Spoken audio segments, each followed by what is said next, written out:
Hello, everyone. Hello, everyone. So thank you for joining us. We're gonna wait a few minutes to allow people to come into the Zoom room. We'll have a few announcements, rules of engagement, and we wanna try to ensure that we get the largest group as possible. So please just mute yourself to cut down any background noise while we're waiting.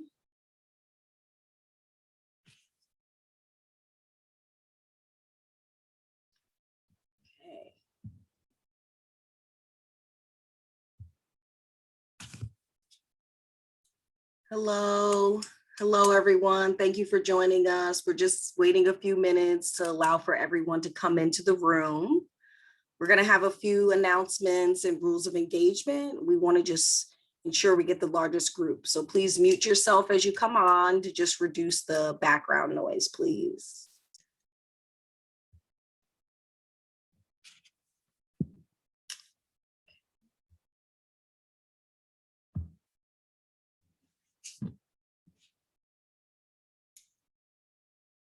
So right now we just have people just entering in the chat where they're joining us from. If you'd like to submit your location, please do. As I said, we're just giving it a few minutes to allow for everyone to come into the room. We'll do announcements and rules of engagement. We want to just make sure we have a big group.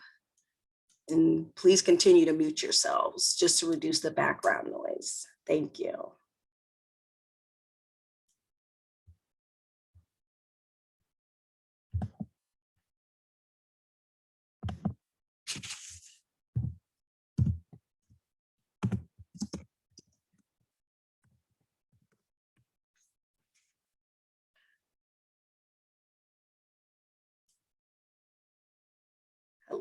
Hello, everyone. As I said, we're just still waiting a few minutes, allowing people to come in. We will go over announcements and rules of engagement. We just want to give everybody a chance. Please continue to mute yourselves. All right. Okay, so we're looking pretty good. All right, hello, my name is Tamara Walker. I am the policy coordinator for NASW at the New York State chapter. I am also on the Revolutionize Social Work leadership team. Before we begin, we would just like to make it very clear, this is a town hall. This is not a continuing education program. The chapter does have anti-racist CE programming every month, free for our members. However, tonight is not a CE program. We will have a staff be putting a link in the chat that will direct you to all of our items mentioned in our introduction. You can click the link from the NASW chapter for members to view our CEs as well. Okay, so as I said, welcome. This is our 14th town hall. For the Revolutionize Social Work was created after a student member, Noshin Hoque, reached out to the chapter, and she was really upset about the racism and white supremacy that she experienced and observed in the social work profession, in the school, and in NASW. And this is just a great example of how one person does have power. And this movement has grown to over a list of 10,000 contacts. So that is really great. All right, so just also a few other things, as I said, a few announcements. All right. So as I said, the links will be in the chat for each of these. All right, so for those that are interested in attending our BIPOC peer support next week, it is going to be on July 29th. And that link will be in the chat. There is also an upcoming Asian American, Native Hawaiian, Pacific Islander peer support group, and that is actually going to be on September 8th. To register, you can go to the link in the chat as well. We also are going to be having our LGBTQ plus social work interest group. It is for social workers only. We'll be excuse me, it will be for social workers only, but that will be taking place on July 27th at 6. And lastly, for those that are interested in contributing to a Revolutionize Social Work Action Group, you can go to the link that will be provided in the chat.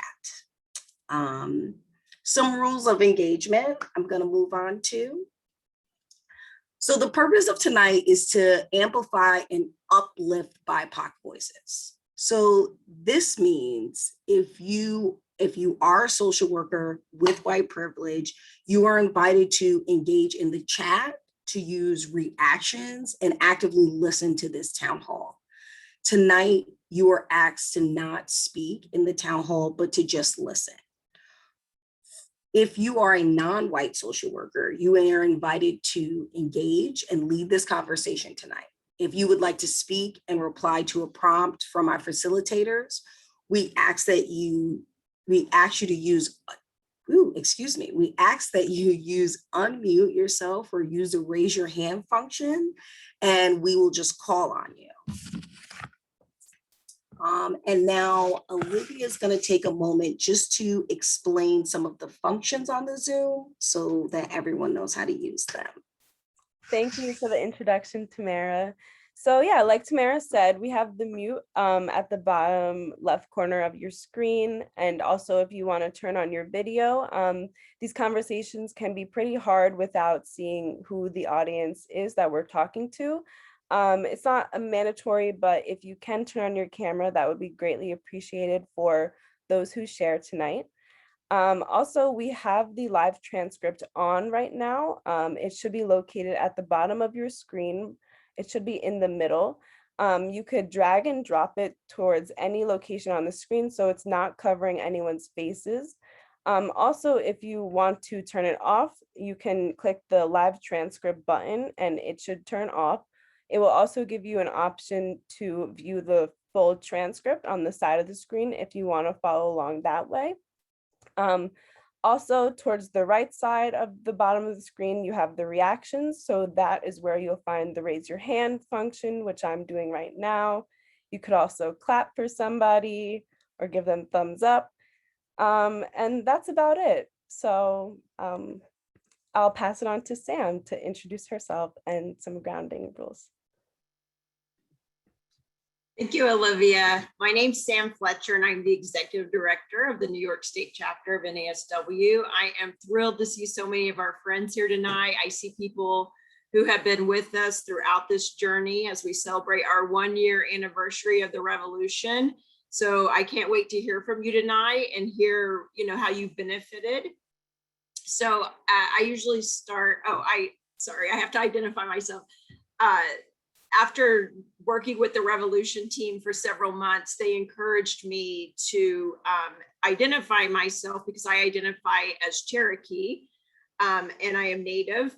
I say that knowing that I have white privilege, but my culture is Native culture.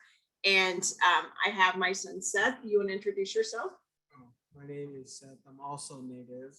I'm Cheyenne Arapaho, and my Native name is Firewolf.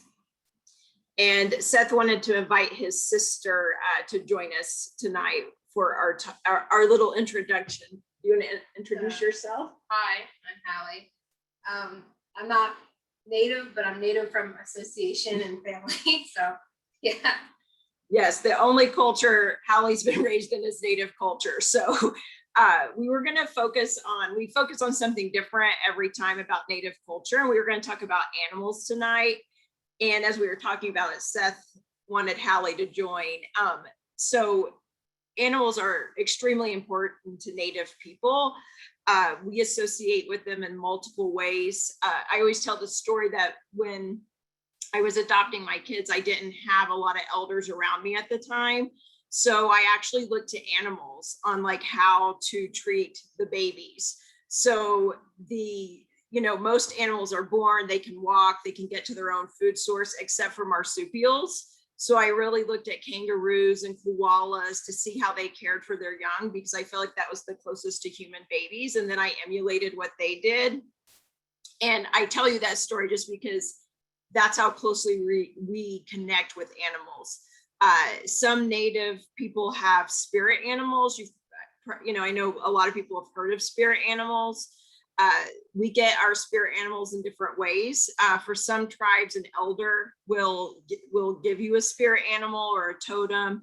I chose my own spirit animal, which is pretty common with the bird clan of the Cherokee Nation, which I'm a part of. So my spirit animal is an owl. We connect very closely to our spirit animals. We want to emulate them.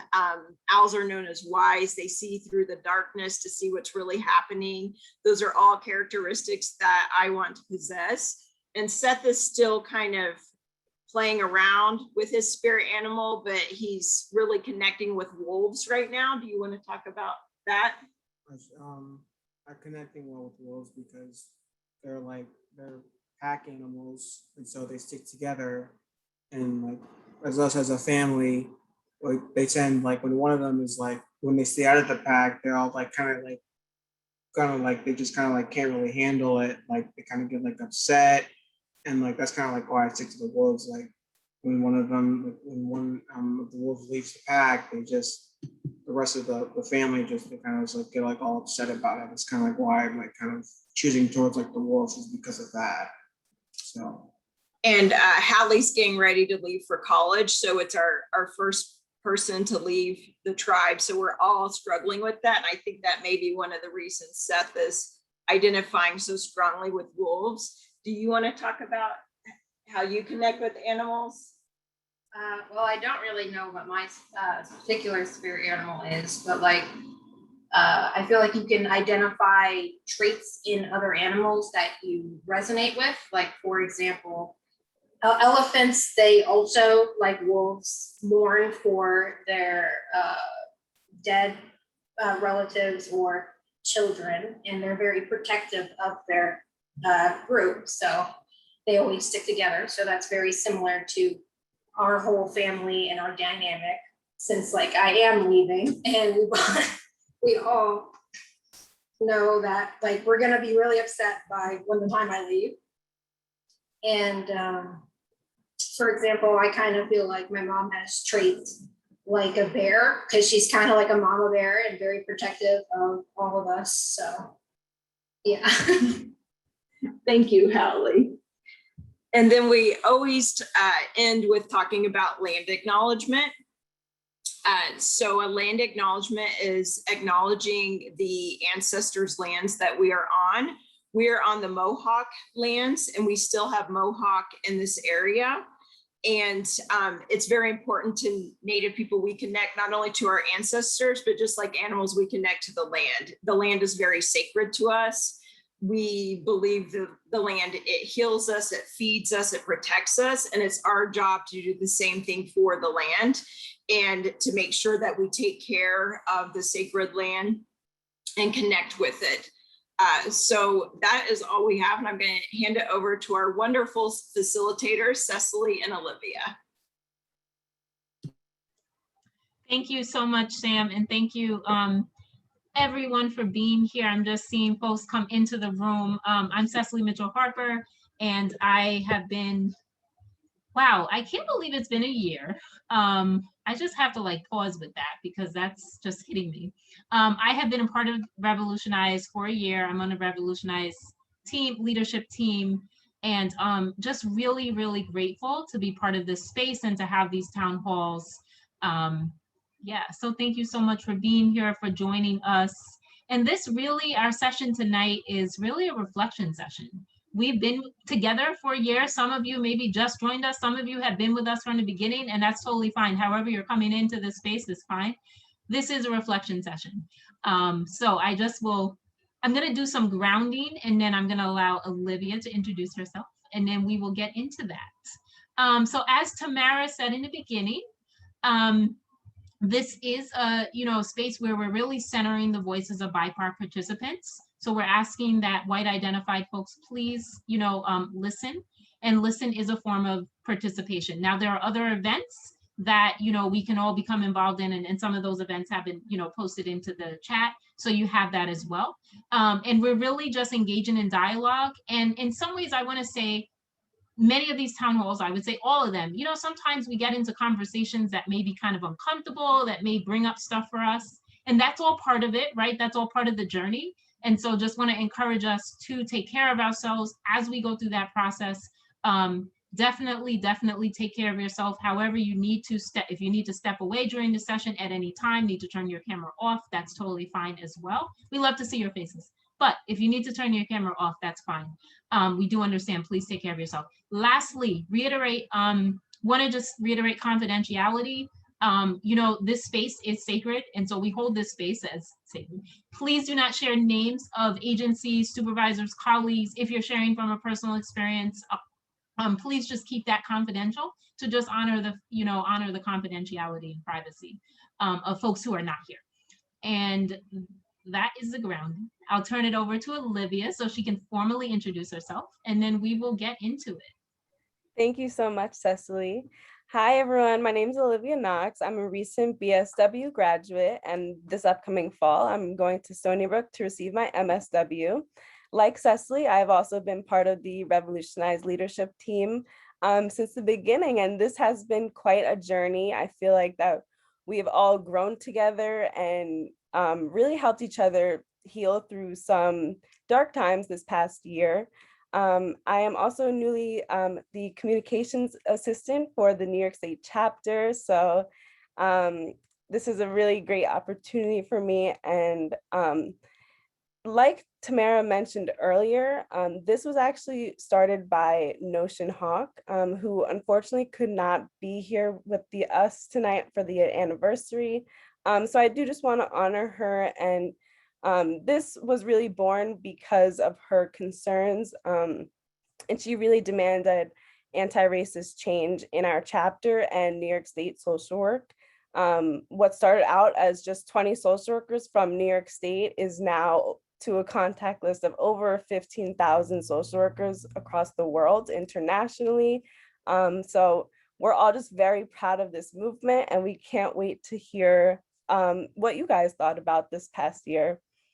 So Cecily, would you like to introduce our first experience?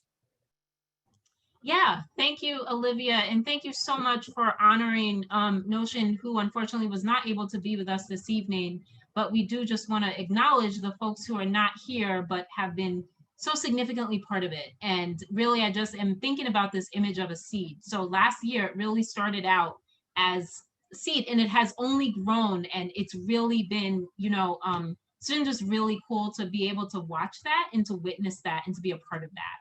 And that's just my reflection that I'm in right now, just like really pausing and thinking like, wow, this is amazing. And it's really, really important work. And we do have some prompts.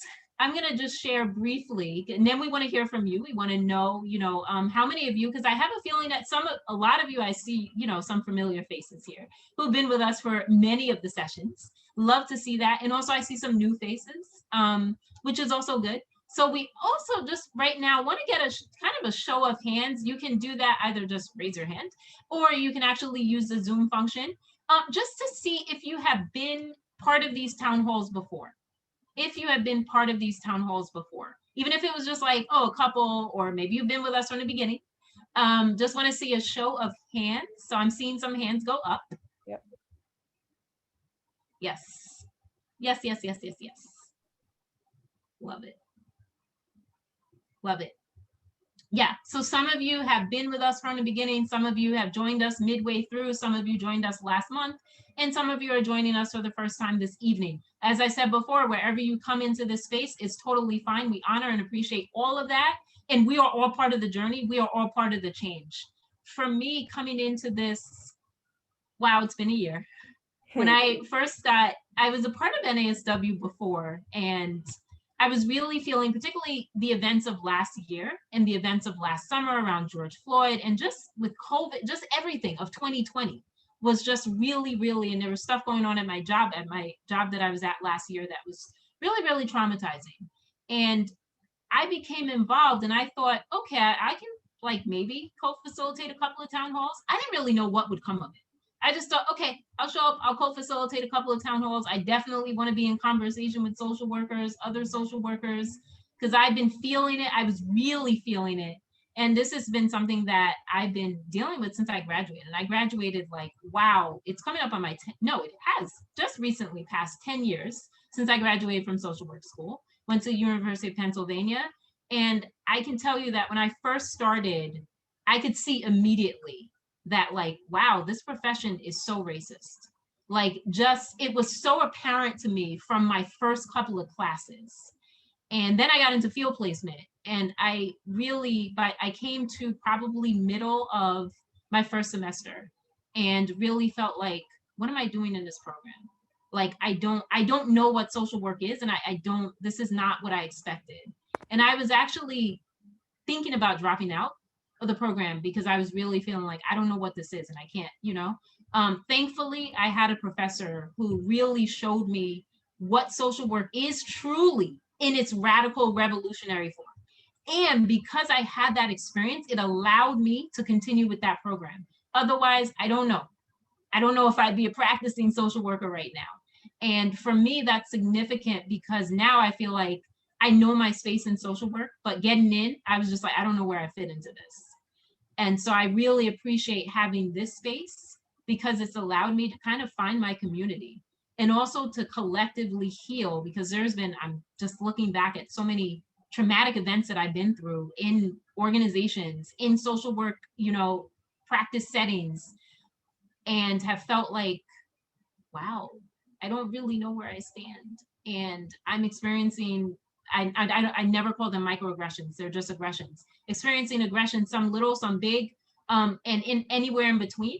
And sometimes feeling alone, feeling like I don't even have the language to describe. I don't even know what it is. I just know what I'm experiencing and I know that it's hurtful and something doesn't feel right. And so having this space has really been, I think, just an opportunity to connect and to know that my experience is not, unfortunately, it's not atypical. This is, this is what the state of social work is in many ways. We have to acknowledge that before we can move into change. And so I just really appreciate this space, and I appreciate how it's grown. Started out as a small seed of 20 people, and now look at us. So, and it's all of us, right? And so I just want to honor that. Thank you so much again for being here. And I know, Olivia, do you want to share a little bit about your experience? And then we're going to open it up to folks, because I want to hear, especially folks who've been with us on this journey from the beginning. Wow. I want to hear from you as well. So Olivia, please share if you want to. Yes. So, oh, wow. Where do I get started? So I graduated from a predominantly white institution. Most of my undergrad up until my junior year, I was quite silent in the classroom, in my social work classrooms, witnessing aggressions, and very overtly expressed aggressions. And it wasn't until I was approached by a newspaper at my school to write an opinion piece on how Black students were treated at my college that I attended. This was after George Floyd had been murdered, and the college did not write a statement, and I was emailing the president, posting on social media, didn't get a response from that. And so I turned to the social work program, and I was disturbingly surprised that they were also kind of questioning why I was reaching out, as for them to put a statement out for the Black students in the classroom, even though there's not many. As a social work program, that's just kind of what you would assume anyone would do. So that was like a 2-week struggle of them to put out a 3-sentence statement. And so I was pretty frustrated with that. Around that same time, COVID was of course happening, and going into senior year, I had an internship, but it was canceled because of COVID. So thankfully, I got connected with NASW, and I started interning with them. And so that's how I got connected to Revolutionize the Profession. And honestly, that is when I felt myself start to bloom and start to use my voice in the classroom. This space has given me so much confidence throughout just this past year. looking back, it's like, I'm really like, wow, I was silent those 3 years before this, just witnessing all those aggressions. So yeah, this has really turned me into someone who actively uses their voice and doesn't just, witness things happening. The conversations here are like therapy for me. Before this, like I mentioned, I was the only Black woman in a classroom, and I often felt that what I was experiencing was just a me problem. After coming to these town halls, the first town hall, I clearly could see that this was a general problem amongst Black and Brown social work students and professionals. So that just honestly, it gave me comfort that I wasn't the only one. And so, yeah, this space is just, it honestly is transformational for my experience in social work. I'm now completely interested in macro social work, and I would have never have been, I don't think, if it would have been for this past year. So that's my experience. I'm gonna open the room now for anyone else to share what this space means for them, and how, maybe if you had some transformational over the year that this space has helped you with, we would love to hear it.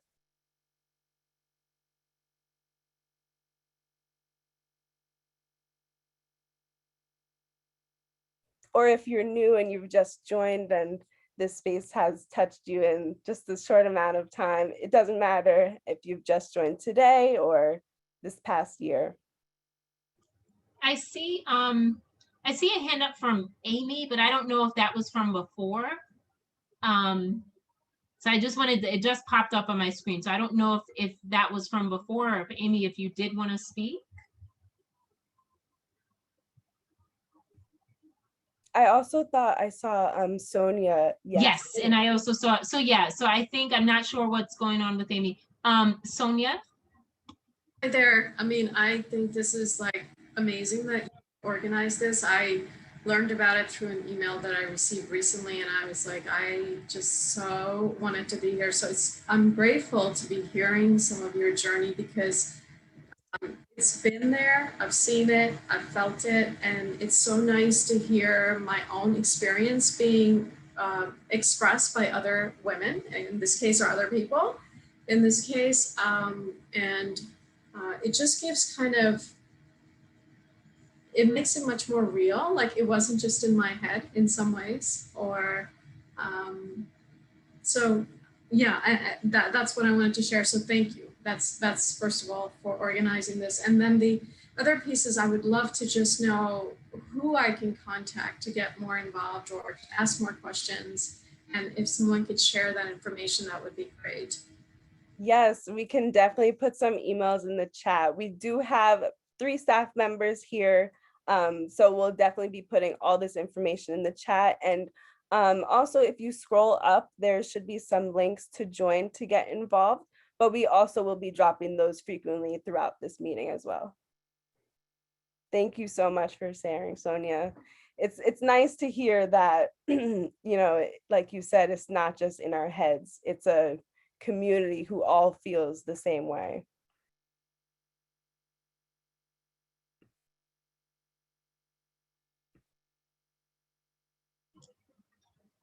Anybody else? Okay. T, Wade, I'm not sure what you're, yeah, I just saw your yeah. Thank you so much. My name is Tanya. I do appreciate it. I'm in Chicago. I'm originally from New York, born and raised, but I've been in Chicago for the last 20 some odd years or so. But what I do appreciate is the NSAW chapter in New York. I don't know what's happening here in Chicago. I'm not, or Illinois. I'm not trying to throw anybody under the bus, but you guys are live. So I really do appreciate all of the programming. I don't know how I happened to get hip to you guys in terms of, I think I got some emails, and I don't know if I saw something else and I got onto your list. But I do, like everyone else said, do appreciate this opportunity to have the space. I do appreciate some of the program that you have. I think I looked over at the side of the chat and I saw some other things I might be interested in doing. So I thank you for being so organized and for opening it up to other social workers across the country. Thank you for that. Of course.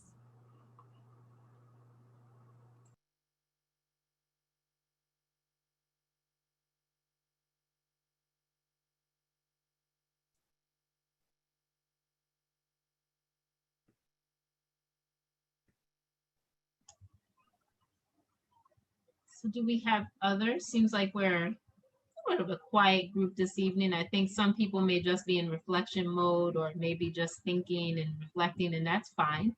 Do we have others who want to share their experiences? Yeah, or whatever you want to share.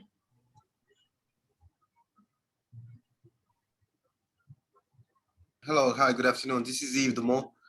I was wondering, is there any specific topic that you guys are discussing today? Not tonight. We're actually doing, the topic is a year in review. So we're just kind of discussing right now everyone's experiences with this past year.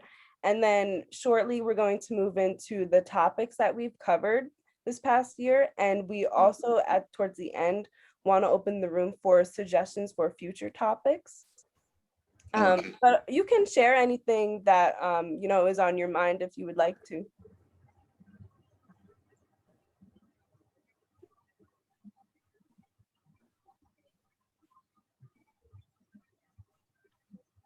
Oh, I see Bonnie has her hand up. Hi, everyone. My name is Bonnie Richardson. I'm in Chicago. My pronouns are she, her. I just wanted to reflect on what was most powerful for me over the course of these town halls is hearing the stories of what the students have been facing in both grad school and in undergrad, and the oppression and the silencing and the dehumanization that they've been facing, trying to come into a profession to lift other people up. I've been out of grad school for a little bit, but I was a midlife career changer. So when I went to grad school, I was already over 40. I didn't notice any type of oppression of the caliber that I heard here. But it may have been that I was older and I didn't really care that much what they were doing because I was in there to get my paper. And it was a long time ago, but I just want to say how much the students that have shared their stories have touched me and how intentional I try to be in making plans for providing supervision, hopefully before the end of the year, to clinicians that are going to be sitting for the gathering hours for the LCSW. And making sure that we talk about some of the issues with being silenced and anything they may have experienced in the academic space.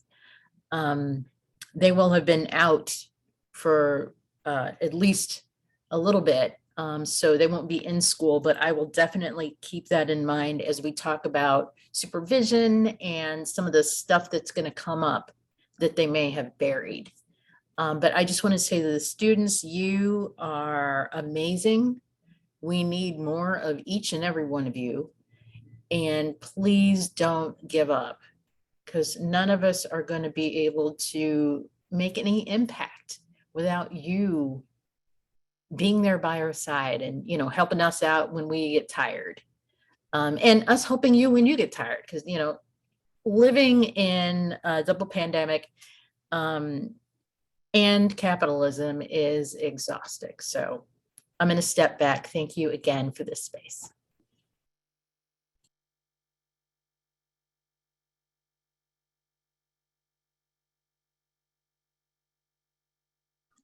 Thank you so much for sharing. And I really just, I want to second that.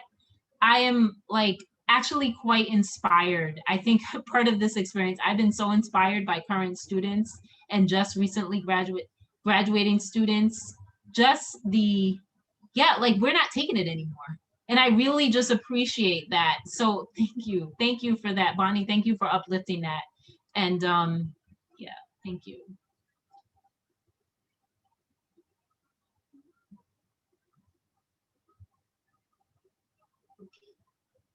Anybody else before we move on? And we're actually gonna, go take a walk down memory lane and look at some of the topics that we've discussed and some of what came out of these discussions.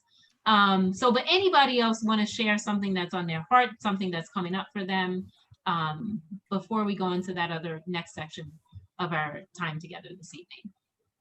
Andrea. Yes. Is that Oh, okay? did I? Yes. And then I also saw Andrea's hand, and yes, we do want to Okay. hear. Yeah. Okay. No, Cynthia, you can go. Sorry about that. It was good. No problem. Hi, yes. Thank you for Bonnie making that remark. And one thing I've noticed also in social work, it's like I used to do IT work prior to that. So currently I moved from one-on-one supervision to a clinic, to a group supervision. And one of the things that I realized being a Black male, sometimes in a space that there's no representation, sometimes our creativity and our input does not matter, it's not welcome. So I had a terrible experience 2 weeks ago, and that's why I'm praying that, once I pass my LCSW, that way I can remove myself from that experience. And it's a field that's supposed to be, nurturing, we're looking, it's like provide empathy and provide, it's like uplifting. Unfortunately, a lot of times with people that doesn't look like us, I don't receive that. So it's really disheartening to see, and it's almost like our voice, our input does not matter if it's not come from them. So that's what I have to say. Synthia, thanks for sharing, and thanks for sharing some of what you're recently going through. We hear you. This is the space for that. We are holding you, and this is the space. So thank you for sharing. Appreciate it. Thank you. Yes, absolutely. Andrea.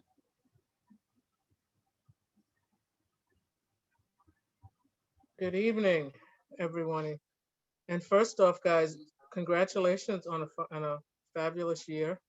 And thank you for actually putting this together. I found this to be so helpful and so restorative that we're finally acknowledging that I think what we all singly have known all along, that social work is inherently racist. It's not for us, really. It's not designed for us. And so I'm so glad to see that we as a collective are finally working together to try to disrupt that process and to create something that can be restorative and can be healing for each other. I mean, I was a clinician for years and I stopped practicing because I could no longer be a party to that anymore. And we have to acknowledge, and we do in this group, that racist. I mean, we see the things that are going on even with the education of children right now around, they've glommed onto critical race theory, though it has nothing to do with what's going on in the school. But they are frantic to dismember anything that will dissemble that white power structure. So that we need to really stay together as a collective. I was really heartened to see that you guys are making an alliance with the Association of Black Social Workers, so that we can work together toward this, so that I was no longer doing one thing over here and then one thing over there. So I think that was really great to do. But I just wanted to say thank you for creating this space and being willing to be in this space and give people a place to as my aunt says, call a thing, and really be honest and truthful about what we see, what our experiences are, and that we can validate each other. We don't need white validation for what we see and what we feel and what we know to be happening. And hopefully together we will continue. And I'm just interested, I'll be fascinated to see where this goes next year and see that we can move forward with this and really create and nurture and protect ourselves. And by extension, our client population, which is great. So thank you so much and congratulations. I'm really impressed with the work you guys have done around this. So thanks so much. Andrea, thank you. I believe you have been with us probably from the beginning, and always your share, always what you have to say. I feel like you close us out each time, and like it's just like you're dropping gems. So thank you. This space would not be what it is, really, Andrea, without your energy, without your presence. So thank you so much. Well, thank you. Again, I thank you for creating a space where I can share what I know, because I've been in spaces where, and I know we all have, where nobody wants to hear this stuff, or they deny it or disavow it or tell you it's just you. So it's great to be in a space where, yeah, people know what I know and people have experienced what I've experienced, and so that we can, again, we can validate each other, which is great, and hopefully support each other through this it's the clinical diaspora, really, and support each other with this. Absolutely. So, yeah. Andrea, thank you. Thank you. I know we have some other hands up. Some other hands just popped up. I saw Carlos's hand, and I also saw, I believe I saw Patricia. Carlos, if you want to go, and if you want to share. Can everyone hear me all right? Okay. This is my first time being here. I just get a ton of emails because I subscribe to basically anything that's social work related. I just graduated with my master's and I'm from Green Bay, Wisconsin. I'm actually going to be a school social worker this upcoming school year, so I'm very excited about that. But I was very intrigued by listening about what the conversation was from the start. When I finished my bachelor's and my master's program, I was the only Hispanic male between both programs. I also identify as gay myself, so I kind of lived a double minority life as a gay Hispanic individual. So I don't really get as much mutual support, I would say, from my colleagues, just because I feel like very left out. I feel like my ideas are very out there, just because most of them come from like a background of privilege. So it's kind of disheartening sometimes being in the field of social work, knowing that, yeah, there are other people with good intentions out there, but it's kind of difficult living that life as a minority, and then you don't really get to see other people like you around the area to really know what it feels like and empathize to a whole different level. And I kind of say that in a way where, like, when I was going for my education, I was working like 2 part-time jobs on top of doing like my field placement.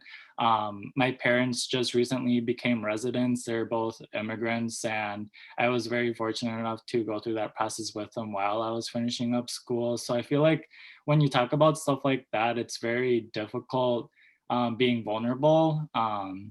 Especially in regards to like DACA. I have so many family members and colleagues that have that experience. And then with everything going on recently, it's just very disheartening about that too. So I feel like at the end of the day, as social workers, it's a lot of work. It's a lot for our shoulders to carry, but I feel like it's such a rewarding feeling having that tough skin on you and being able to make a difference in the future. So I just wanted to commend other individuals in this group for what they have said so far. I think it takes so much vulnerability, and it's a very eye-opening experience knowing that other people throughout the country and the world are wanting to do the things that we do. So I kind of just wanted to share that. I usually don't talk as much and I'm very shy, but I'm like, what the heck, just go for it. So I'm enjoying so far what I'm seeing and what I'm hearing, and we'll see what the rest of the day looks like. Carlos, thank you so much. And thank you for joining us. And thank you for sharing and for your, I'm going to use that word that you shared, vulnerability. Thank you for your vulnerable share and for really sharing your experiences. Congratulations on your graduation and your job, etc. Like seriously. And yeah, this space is for us, the space is for you. So thank you for sharing. Really appreciate that you joined us this evening and that you're here, and really just enjoyed hearing from you and learning from you, and hope to see you at other events. Okay, I also saw some other hands, I believe Patricia before.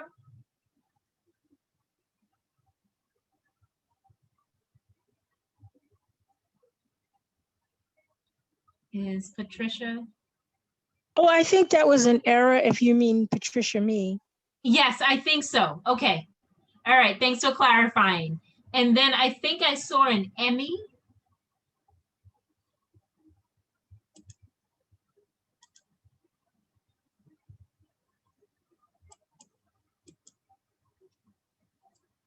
Oh, they typed in the chat.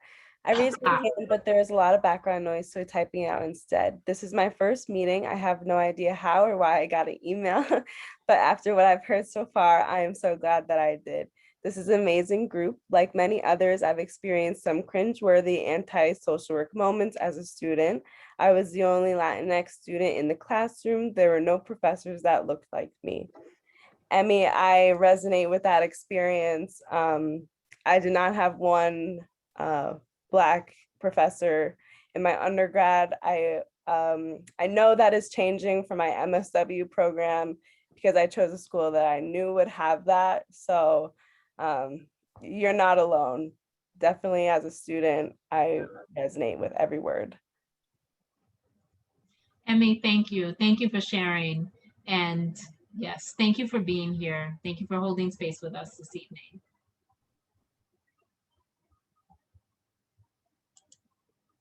And for anyone else who also maybe doesn't want to come on camera or unmute themselves, you can also type in the chat and I can read it out loud. Yes. Yes, we should have said that in the beginning, Yeah. but yes. Yeah, if you're more comfortable just putting a share in the chat, that's totally fine as well.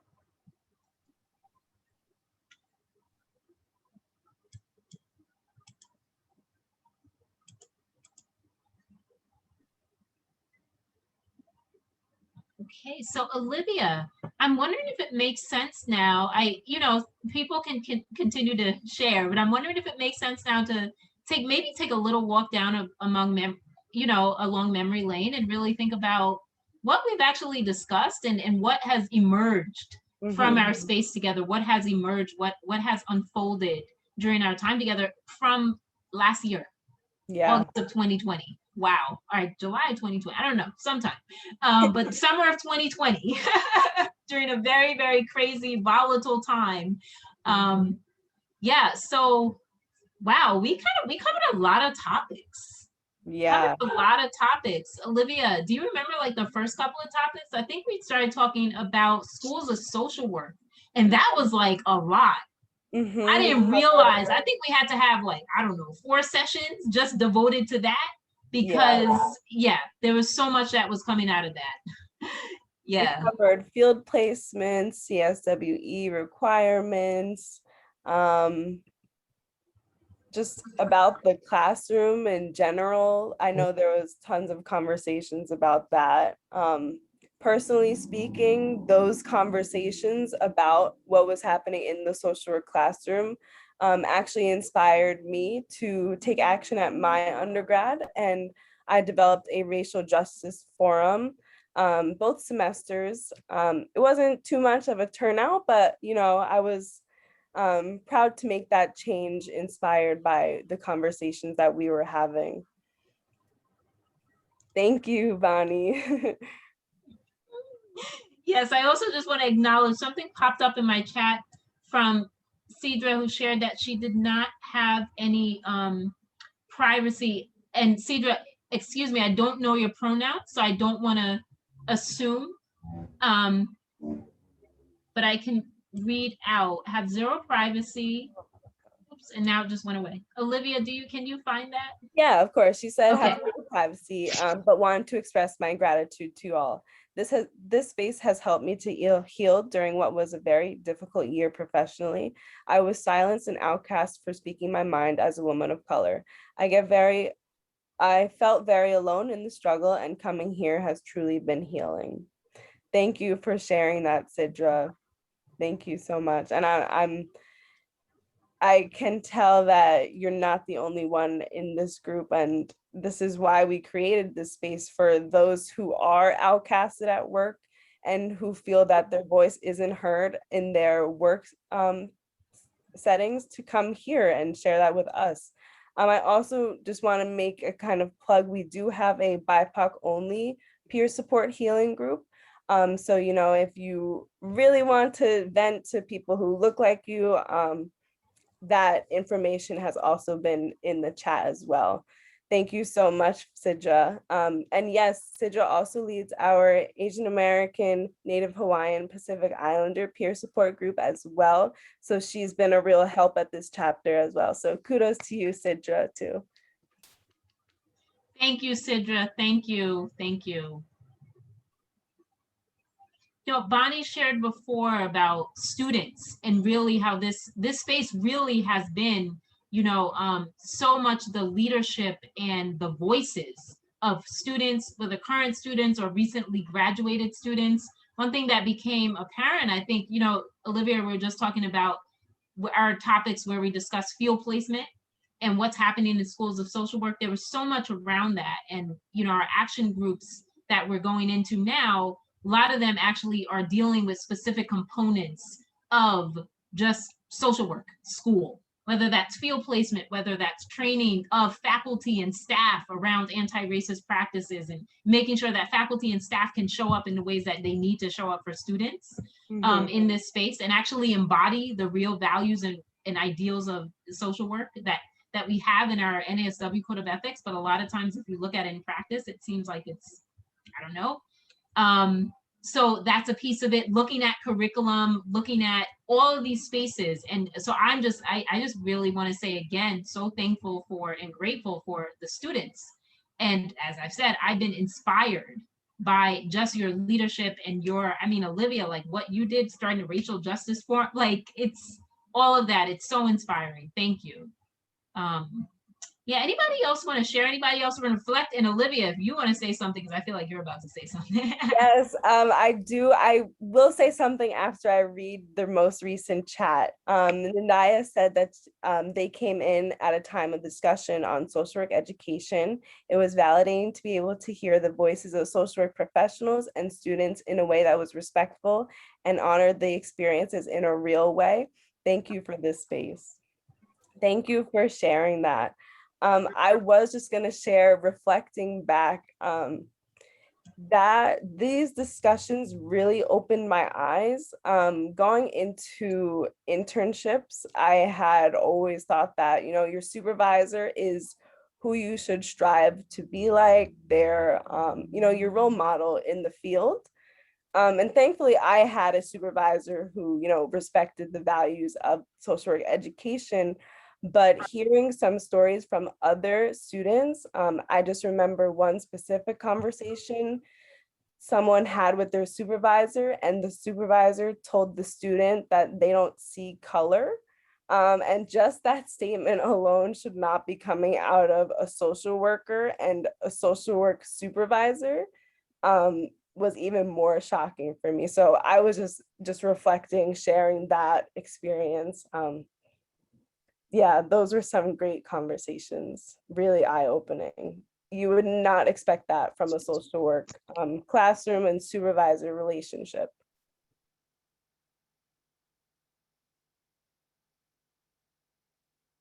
Thank you, Olivia.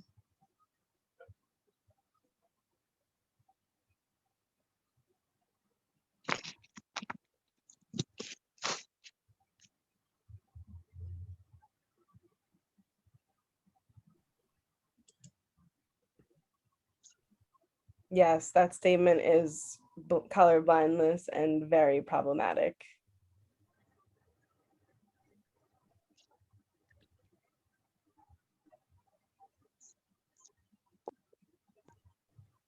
I also am just reflecting back. I do remember some conversations that we were talking about how the history of social work is taught in classrooms as well.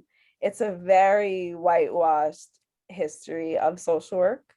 I don't know if anyone has any comments on that, but that was also very prevalent in our conversations as well.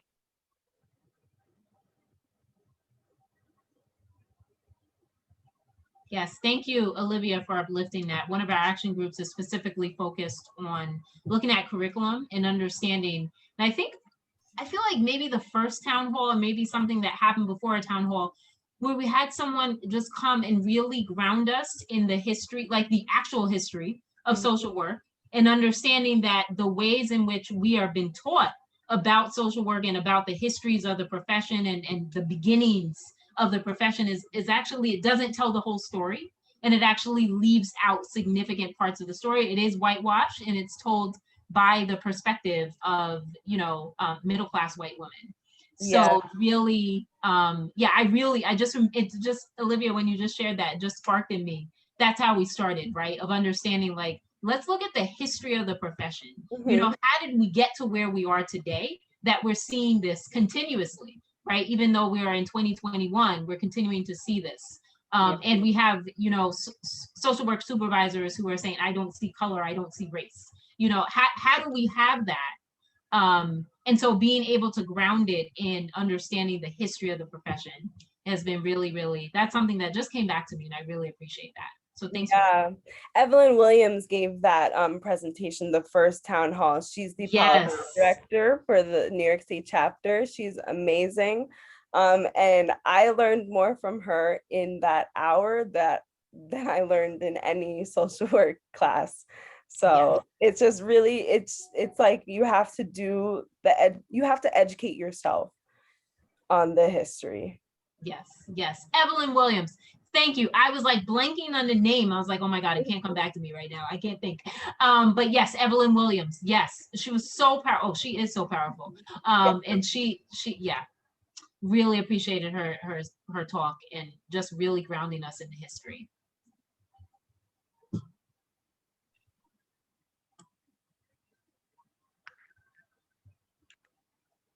Oh, someone said, yeah, I remember hearing that the history of social work and it being whitewashed, and I was surprised about how true it was, but also that I never thought to question it until the meeting. It was a super reflective moment.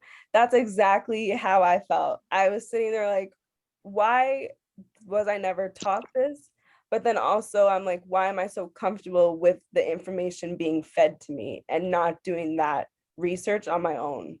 And I feel like that's just how the education system kind of like evolves us to be, just don't question what you're fed. Yeah. Olivia, I really appreciate that.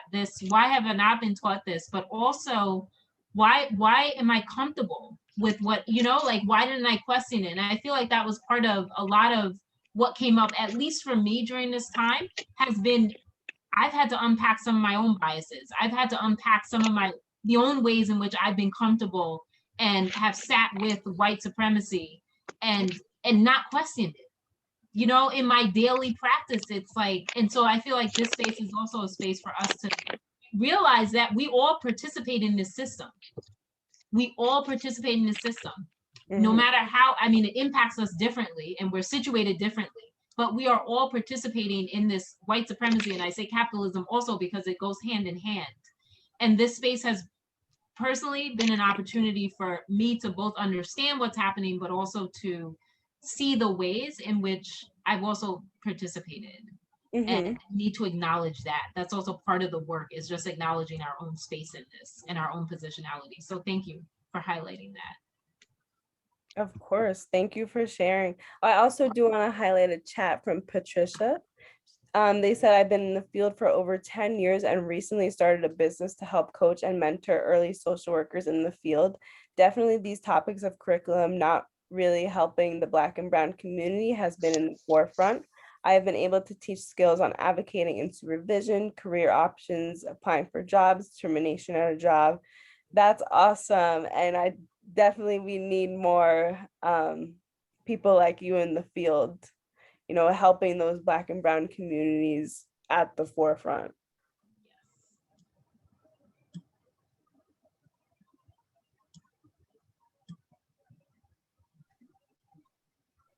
I hope it's okay. I actually really want to put somebody on the spot right now.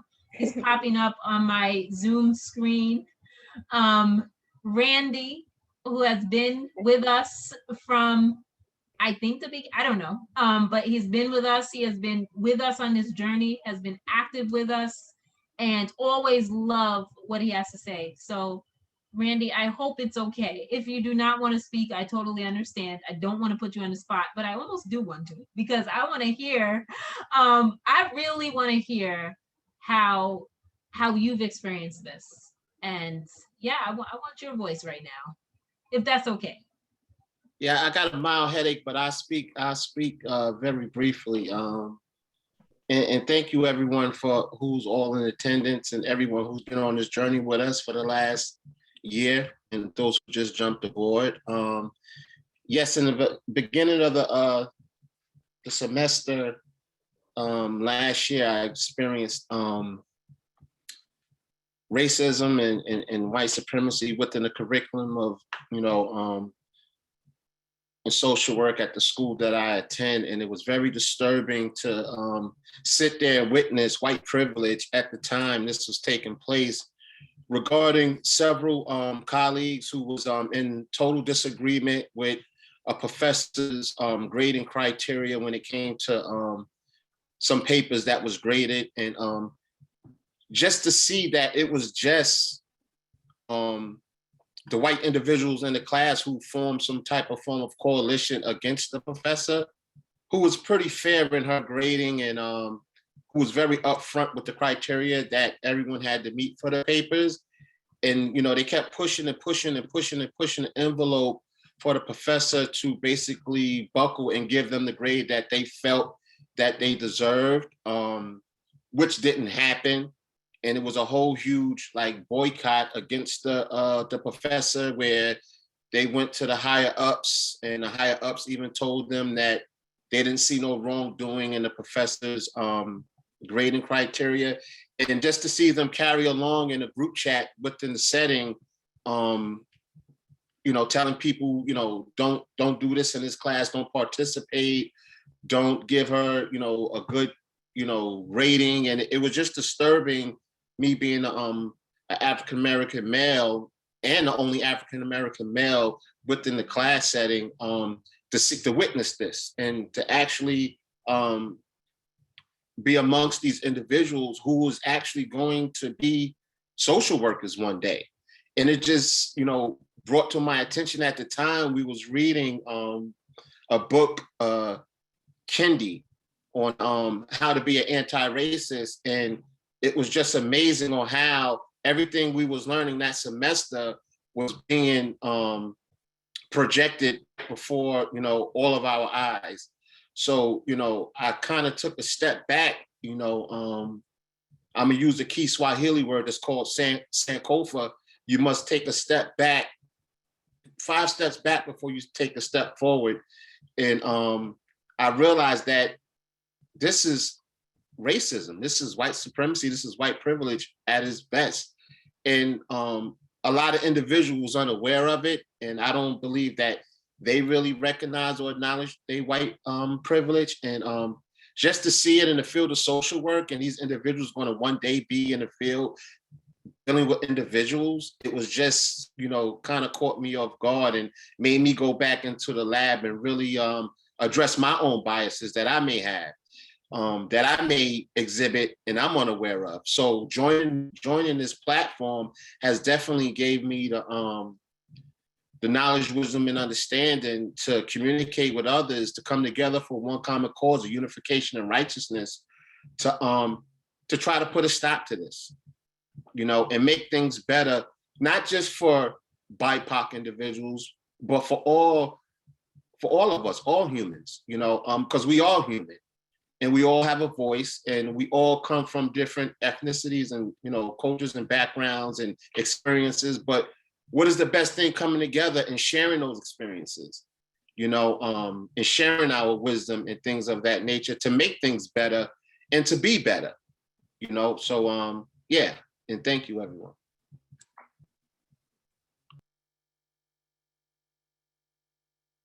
Randy, that's why I called on you. I knew we had to hear your voice.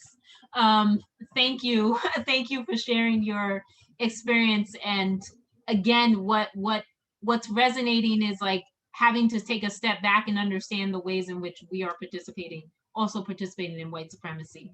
And also, thank you for acknowledging, we all participate and we're all impacted by this system of white supremacy, capitalism, and everything else is not working for any of us. And until we are all free, none of us are free. Until we are all liberated, none of us are liberated. And so no matter how we're situated in this, it's a toxic system. It doesn't work for any of us. Now, some of us are impacted in detrimental ways, but it hurts all of us in the end. And so thank you for highlighting that, Randy. You're welcome.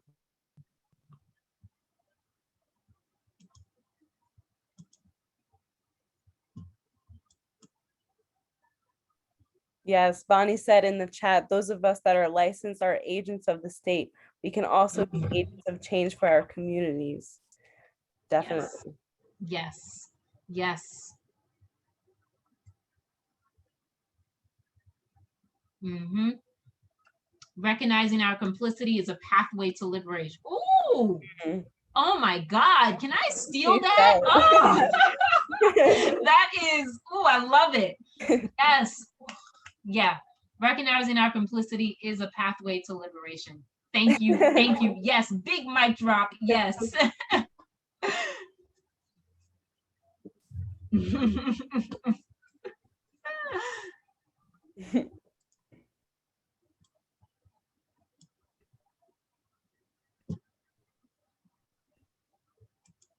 All right. Does anyone have any other reflections on these schools of social work topics before we move on to our practice, clinical and macro? We did spend, I think, 2 sessions on clinical and as well for macro. Yes, Patricia, I see your hand up. Yes, and actually it's not an error this time. I graduated from social work school a long time ago as well. And I just was reflecting back on my very first field placement.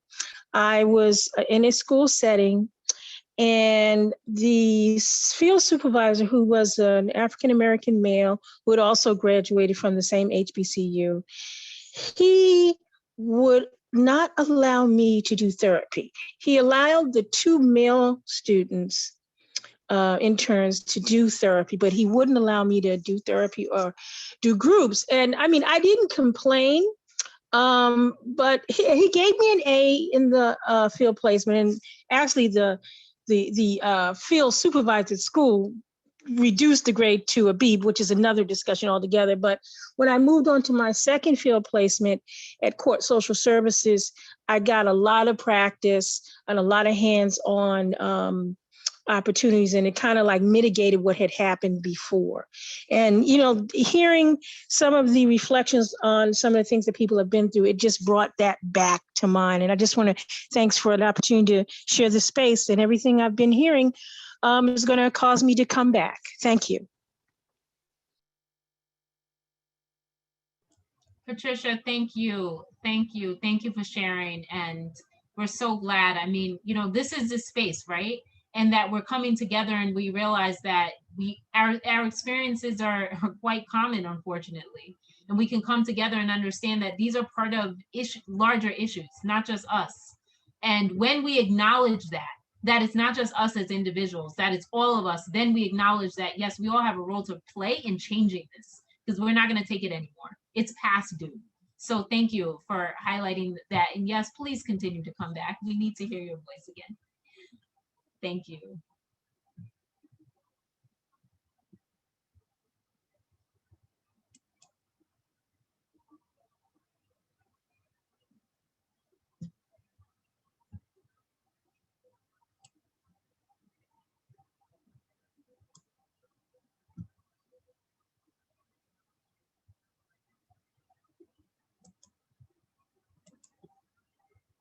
So if you have more shares, we still have space for that. We also want to get into a little conversation around some of topics that we want to see in the future discussed. We've talked about some of the topics, we've reviewed some of the topics that we have discussed in the past year and also just kind of shared what the space has meant to us.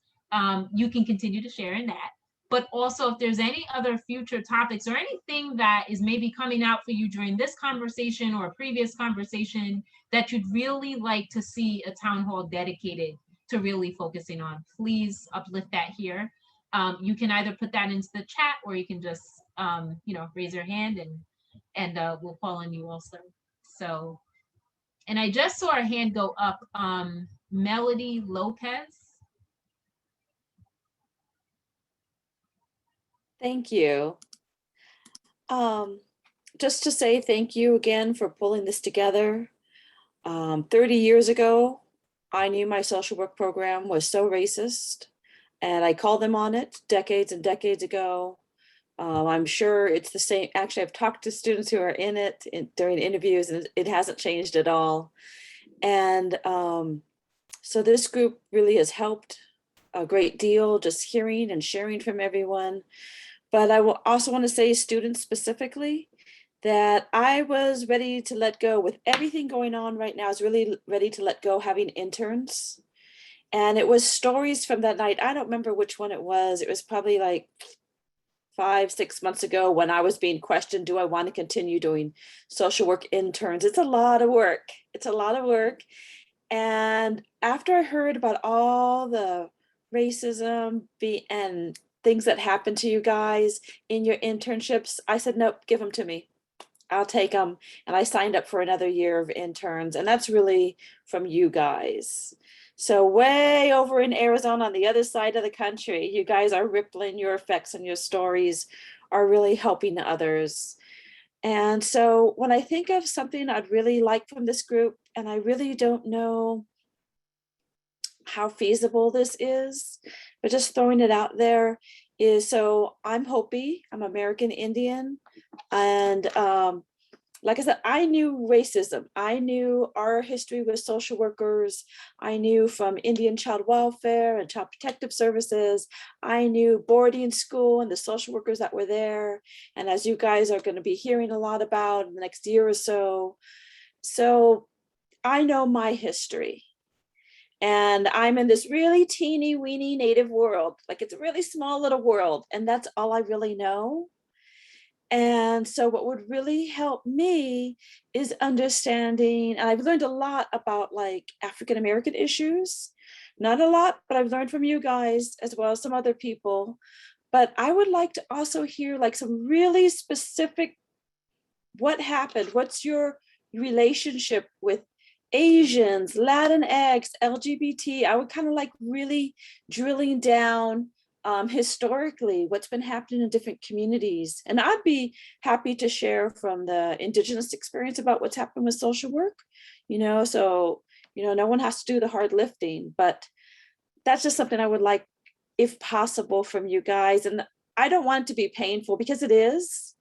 So I don't want you to do emotional labor, but in this very safe space, I feel like I would be getting a real authentic communication, because that's really something that's missing. And that's something I really enjoy about everybody here. Thank you. Thank you for that amazing idea, Melody. I think we all love that idea here. I can just skim the chat. Yes, everyone is loving that idea. Yes, Amelia mentioned a historical perspective series. That could be interesting for this upcoming school year, this series to begin. That would be awesome. And Melody, you mentioned that you would be willing to share. And I just want to put that out to everyone. If you would want to facilitate one of these conversations, please reach out to us, and that we can make that happen. With any topic, just feel free to reach out to us. Definitely, we can make that happen. We were also discussing the intersectionality of LGBTQ communities and BIPOC social workers as well at the last LGBTQ town hall. So that's also a topic in discussion that I just want to put out there. We're hoping to plan that upcoming as well. Let me check the chat. Love it. I'm seeing all these ideas come into the chat. And Melody, thank you so much. Oh, I just loved what you said, and just loved, really, I just got some ideas in my head as to really like how we can start having some of these conversations. And I love this like historical perspective, like really just going into the experiences of different communities and really centering that. So thank you so much. And I also saw Bonnie put into the chat advocating for paid internships for BIPOC students. I believe that has come up before. Yes, I feel like I'm in so many circles now where I'm having conversations, not just about social work students, but students of color in internships, unpaid internships, and the hardship that it creates, and sometimes not even being able to participate in the internship because they're not getting paid for it. And that puts them back in their career and professionally. And that's a layer of equity that I hadn't even really thought of, but that's a fact. And so I thank you for uplifting that, because that is definitely a huge issue. And I know it's come out before in other town halls. So thank you for that. And Olivia, I believe there's other ones that were put into the chat as well in terms of future topics to explore. Yes, before we get into that, I also do want to mention, Amelia put in the chat, we also do this with our chapter chats as well. So if you would like to facilitate a chapter chat, please feel free to reach out as well. Also, Bonnie put in the chat, we need to hear more of lived experiences of both oppression and joy in targeted and oppressed communities. So that's a good idea. That made me think of maybe we can do a town hall, focusing on our strengths in social work and what uniqueness that us as BIPOC individuals bring to the social work experience. Love it. That would be a great discussion. Oh, I love it. That would be very uplifting, and yes, we definitely should focus on that. Yes, joy. We need to center joy, right? It's not all just hard stuff. It's not all just like the heavy labor, heavy burden. We have to center joy. Joy is resilience, right? Because the bottom line is that we are resilient. We are resilient. So centering joy. Oh, I'm taking this all in. I love it. Thank you. Yes, and we're taking notes on a Google. Yes, we are actively taking notes. But this is so great. This is so great. I'm just getting chills. Also, Nadaya said it would be great to have more discussion about the navigating the intersections of people of color in the academy, the duality of privilege and oppression. Yes, definitely. Yes, intersectionality and the fact that, we're all situated differently and we'll all come into this differently.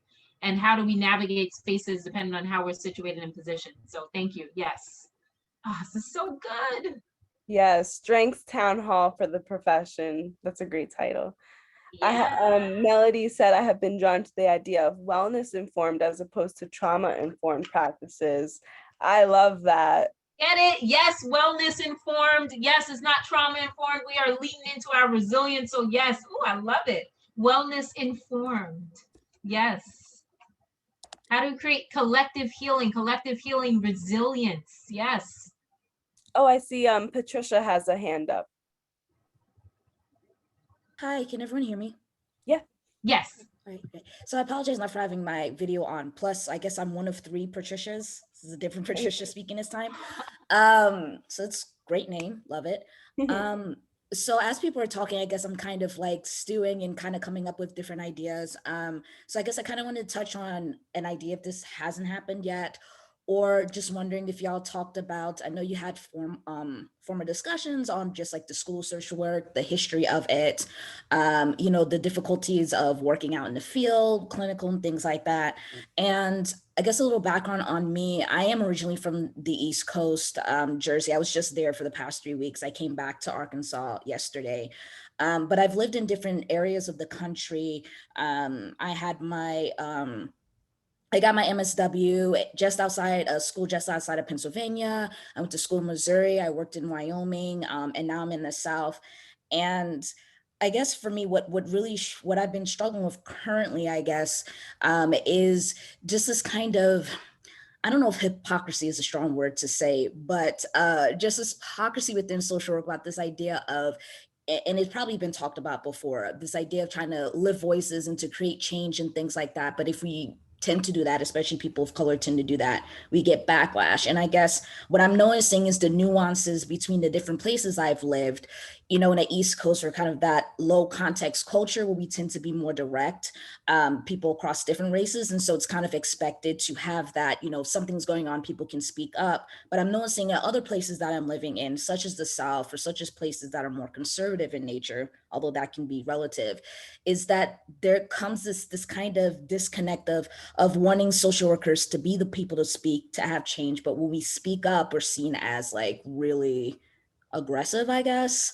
But it's like, it's kind of hard. Like, how do we read between the line when we're doing social work across different regions when change is defined differently, if that makes sense? Like, I've noticed I kind of had to tailor my way of creating change and noticing how much of my East Coast upbringing is not clicking within this new area that I live in. So that's kind of something that I've been kind of struggling with, and knowing that I'm going to be a Jersey person no matter where I am and speak up and continue to speak up, because frankly, I don't care, because I shouldn't be ashamed of what I'm saying. But I'm noticing it's kind of hard for me to struggle and move past that muddy field, especially in higher ed institutions, I would say. So if that makes sense. That's a lot I said, but yeah.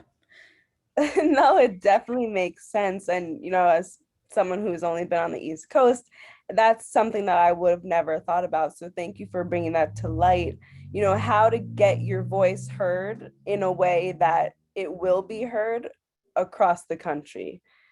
And we can definitely discuss that. I don't know if anyone will have the solution for that, but I would love to hear that in a town hall discussion. Thank you for bringing that up, Patricia. Yes, and I want to second that, Patricia. Thank you so much. And that just like, I think it just reminds me again, you know, we're from across the country. And people, social workers at different, you know, spaces in different states and different towns across the country, it looks different. And how we experience this looks different, you know, like being in New York versus, being in Alabama, being in, you know, another space like in you know, so I really appreciate being able to center different, you know, voices that experience in different regions and how it looks different, and some of the similarities, but also some of the differences. So thank you for that.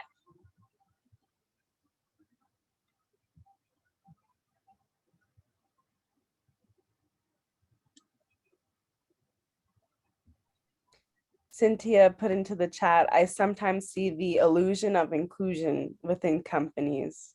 That's a great quote too. Yes, yep.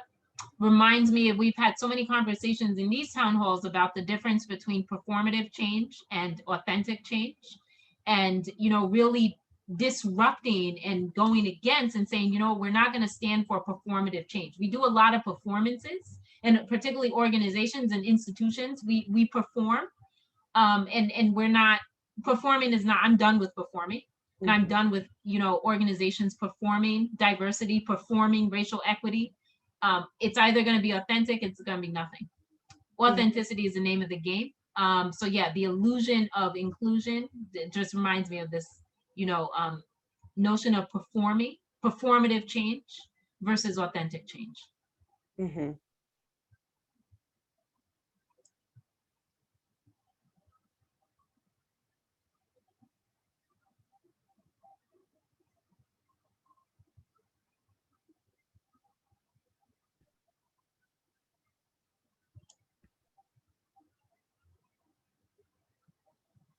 Are there any other future topics that you guys would love to discuss, or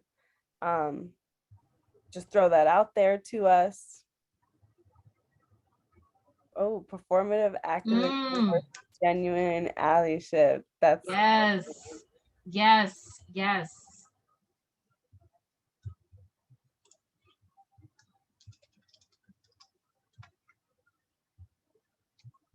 So I am just looking at the time. It is 7:25 and we are scheduled to end at 7:30.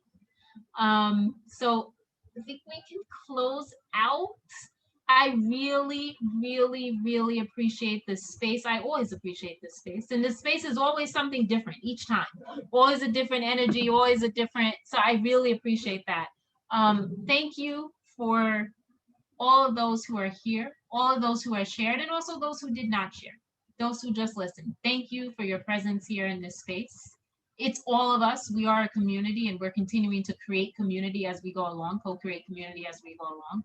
So thank you. It's really been just an honor to be here and to be able to reflect on the year that we've had together and also to look forward to what comes next. So, we're taking these notes on future topics, really looking at, hey, what comes next? What emerges from this? And this is continuing to emerge and evolve. So I'm just so grateful to be part of the journey and just so grateful to be here. So thank you so much for this space. Please come back. For those who just joined us for today, we appreciate you. We appreciate your voice.